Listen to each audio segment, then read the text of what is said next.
Fitzroy River is one of the largest catchments in Queensland. During our survey in this Fitzroy River, we obviously observe a lot of unique behavior for both Australian snuffin and Australian humpback dolphin, but in particular there is one that stands out, and we call it strand feeding. Strand feeding is made by humpback dolphin, and they do it primarily in a low tide and in very shallow water. Dolphins swim very fast towards a mud bank and then beach themselves in the process to try to catch the prey.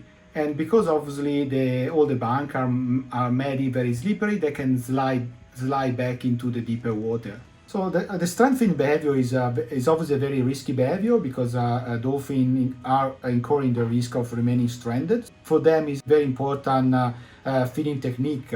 And that probably cover a good proportion of the daily needs. Like on a daily basis, a dolphin need about 4 to 6% of the body weight in fish.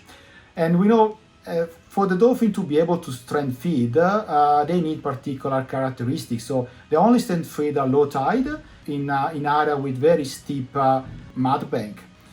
With the climate change and increasing flood frequency, the habitat is in continuous change.